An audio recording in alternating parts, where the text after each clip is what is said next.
I just want to talk about, a lot of this seems to be different sets of facts. Some people are saying there's loads of Chinese and Russian activity around Greenland, and other people are saying no, or at least not now.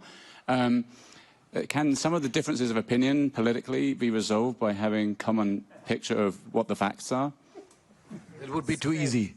So great. I mean, that does seem like a fact, right? Whether there's ships or presence or not. This is a good point. And the facts are, madam, they're... We have the facts. Of course we have. Sir? Thank you for this opportunity. I don't want to damage the environment here because I'm from China, indeed. I would like to say, I understand now, this time, some American and European, you try to repair the transatlantic relations. But I think it could be out of logic and reason that to take China as a so-called threat and to help you get some more cooperation in Arctic.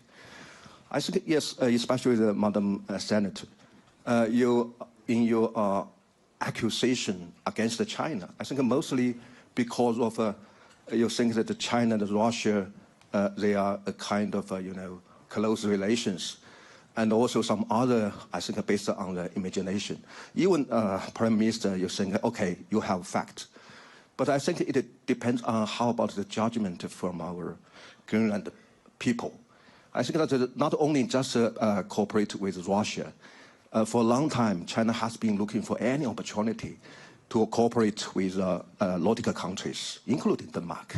So my question is, now if we try to touch the real point of the issue is, once there are some more militarization of Greenland, and then expand to Arctic region, I mean more and more militarization, what will happen?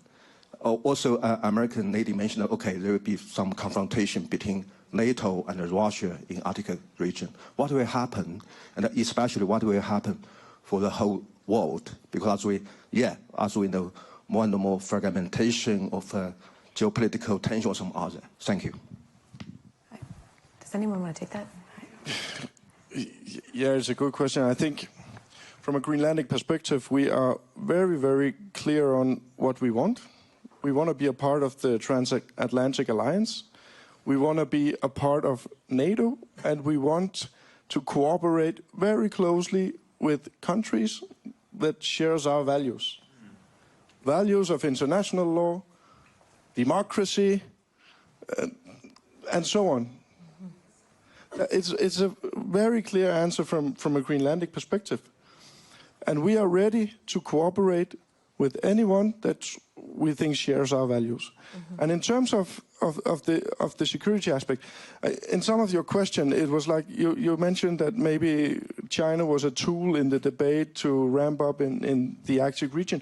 And somebody also said today that it's not only security, there's much more in that. In Greenland, we agree on we need to do more on Arctic security. In Greenland, we also agree on that we have a responsibility with our geographical placement. Like you said, the map still looks the same, right, Lisa? We need to do more on security, surveillance. It's and we are perfectly aligned on that with our friends, and we also see examples now with the Arctic Sentry and so on. That's something we in Greenland agree on perfectly. But to state it clear, we cooperate with everyone we think shares our values. That's maybe the most important. Right here, there's a, thanks. Oh, thank you. My name is Karsten Friis. I'm a research professor at the Norwegian Institute of International Affairs. Thanks for your comments. My comment and a question, if I may, very quickly. First, a comment. I work on security and defense matters, and in a way it's welcome that we get this focus on the Arctic, but at the same time, it takes away attention from Ukraine, which is unfortunate. So we need to be balanced here, right? It's an ongoing war, which is extremely important. So while we still have to address the Arctic, let's not forget about the real thing.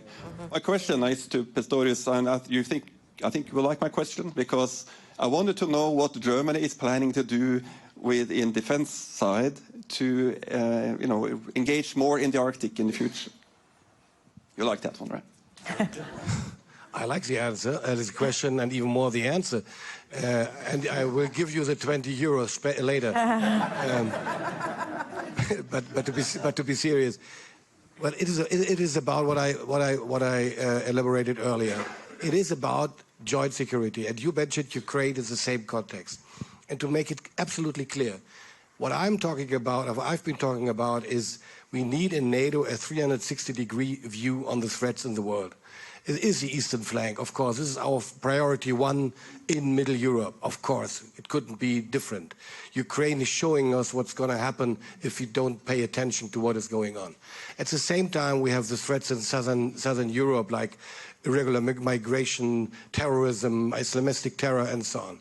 And we have the high north, which is, I couldn't have described it better than you, of course. I mean, the map is the same, and the map is absolutely clear.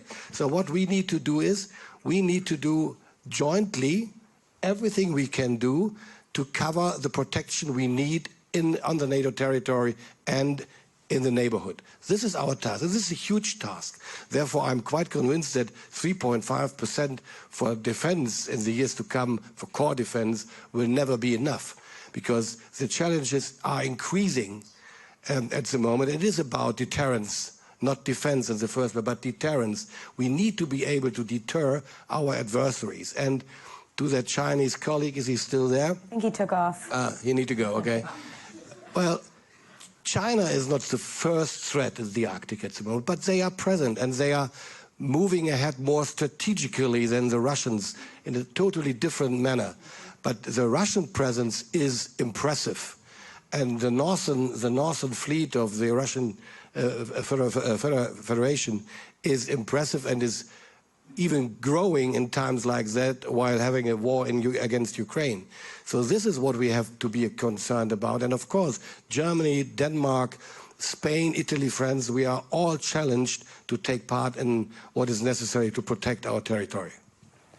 Maybe just to add one thing, I totally agree, but this is a very tough message to all Europeans. I mean, we have to be able to tackle more crises at the same time, because the old world is not coming back. And I mean, and everything is interlinked. So the war in Ukraine has never been about Ukraine. Yeah, it's those who are suffering, but it's about Russia.